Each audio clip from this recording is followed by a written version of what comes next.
everyone, welcome back to the channel. If you're new, my name is Jen and I'm glad you're here. Today we are going to be talking about a question that I get asked quite often, and that is, how do I afford to go to Disney so much? I thought it'd be important to put this video together just because if you haven't noticed, it is just so expensive to go to Disney lately. And for someone who lives outside of the States, I live in Canada, so the exchange rate is absolutely brutal as well. So it's even more expensive to go.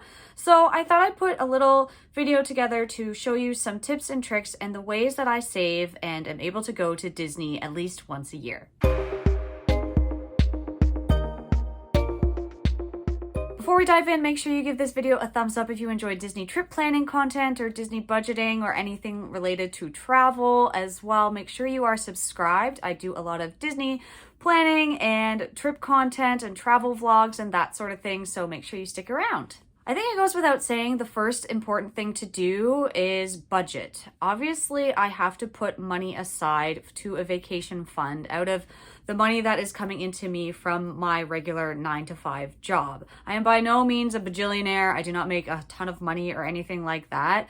I just make saving for a vacation a priority because I love to travel. It's something that I love to do, and Disney is something that I especially enjoy, and it definitely brings me joy whenever I go there. So it's always at top of my list of something that I want to put money towards.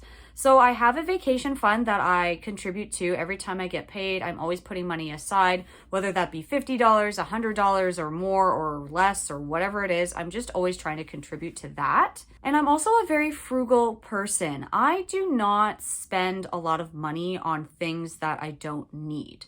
So that could look different for everyone. So in my case, I do not spend a lot of money on clothes. I do not spend a lot of money on shoes. I very rarely will buy new clothes or shoes for myself. I maybe go clothing shopping once a year. And I find that a lot of my clothes do last quite a long time. Of course, I'll buy something new, maybe if something that I had wore out, or, maybe something doesn't fit anymore, then I'm going to go and do that. But I'm always going to try and do it and look for deals. I'm never going to buy something that is full price or very expensive, and I try to shop at cheaper stores. I'm not a brand person by any means. I don't need the latest brands or brand names or latest styles or anything like that. I'm a simple person when it comes to clothes, if you haven't noticed by watching all my vlogs and everything else. You'll also notice that I do not wear a lot of makeup. I do not buy a lot of makeup. I do not need to wear it. I just find it's not something that I want to do or need to do. I don't go out that much anymore, so it's not something that I really care to buy for myself. Same with skincare. I really just have the basics of a facial moisturizer and a cleanser, and anything like that is very, very minimal. I also work from home, and working from home now is such a money saver. I don't have to, again, buy clothes for going into the office. Starbucks or going to a coffee shop, that can add up so fast. I mean, the cost of coffee now from being like $5 to $7 per coffee, and if you're a huge coffee drinker, that is very expensive. I don't go out to malls a lot either. I find every time that I'm going into a mall and just window shopping, it will cause me to either find something that I like or feel that I want, which I probably actually don't really need. So I've really cut back down on my shopping. I think the pandemic really helped with that too, and staying off Amazon is a huge one too, because Amazon, you can easily just order anything at the click of a button. So I try not to buy a lot of stuff that in that sense that I just don't really need, or I'll try to use points. Like, for example, I have the PC Optimum point program here.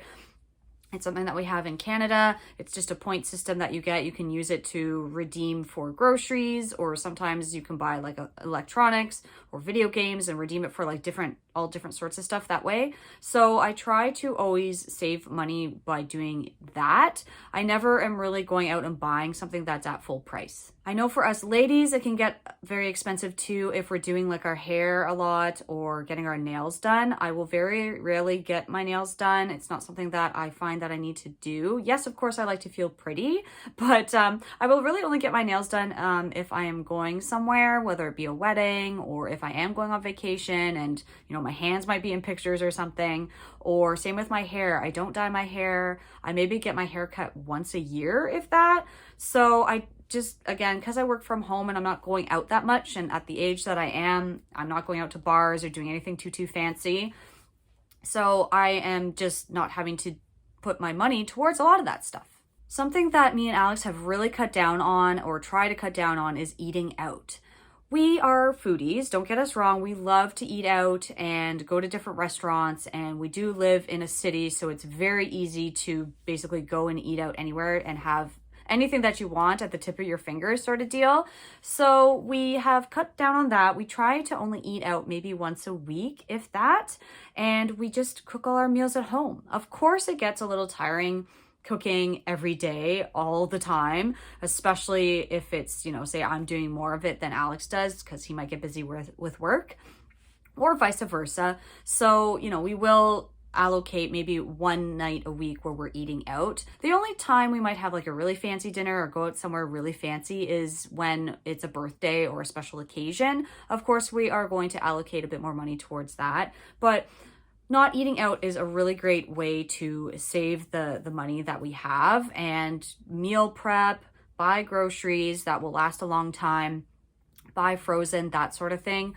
And we, again, don't go to expensive grocery stores if we can. We try to shop at the cheaper versions. So that is all kind of ways that I am able to save money that way. And I'm always looking at the weekly grocery flyers that come out to look at discounts there as well. So overall, again, like I said, I'm a very frugal person, and I'm always looking for ways to cut back on the amount of money that we're spending. And some of you might think that this is a little extreme, and maybe it is, but I find that Disney is a priority for me, and it's something that I really want to do. So when I look at if I'm going to be spending $50 at a restaurant that is here and local, and it's not really a special time or a special event or anything, and then I could look at having that $50 to spend on a restaurant that I really want to be eating at in Disney, I'm going to choose the one that's in Disney World because that is just an experience that is much more important to me. And I just really like doing that. And that's just something that I prioritize. And I don't mind cutting out these things. Like I don't mind not getting my nails done. I don't mind not buying a lot of clothes. I don't mind not having the latest, iPhone or the latest electronics or camera or anything like that. So for me, living simply is something that I find easy to do. And a big one too would be your personal situation. So my personal situation, we don't have any kids. Me and Alex, we don't have any kids. We do have a cat. We love our cat. And she has her own needs as well. So of course, we have to take her to the vet, and that's an expense as well. We don't own a home. We rent where we currently live. And so I know a lot of expenses can come from owning a home. And I don't know what all those expenses might look like, but I do understand that that can be a big expense as well. We also have flexible vacation time. I am fortunate enough to work in a job where we have a fairly flexible vacation time schedule. I can basically take time off whenever I would like, within reason, obviously. However, that allows us to go at less expensive times during the year. People with children are kind of restricted to school periods, or if you work a sort of job that only allows you to take time off during certain months of the year, that can be very difficult. Of course, if you're going during Christmas or New Year's, March break, or Thanksgiving, those are going to be much more expensive to travel when instead if you're going in the off season. So when I am able to be flexible in that sense, I'm always going to be looking at the cheapest times that I can go to Disney, and that works for both my schedule and Alex's schedule. Another big thing that I really watch for is discounts. There are tons of discounts that are coming out all the time, and I am never going to pay full price at Disney. That is just not something that I want to do. It's the same thing like when I'm looking at clothing or food or anything like that, because a lot of the time, a lot of stuff will always go on sale. It always does. You just have to wait it out and then jump on it when it comes out. So for example, Mouse Savers is one that I have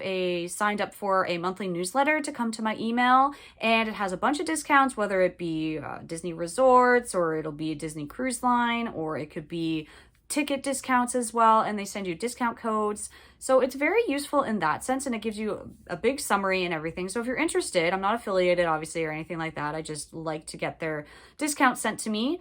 I will leave them linked down below. And another one that I use quite often is called Undercover Tourist. I'm sure a lot of you have heard about them, but they sell discounted Disney park tickets as well as also Disney hotels now.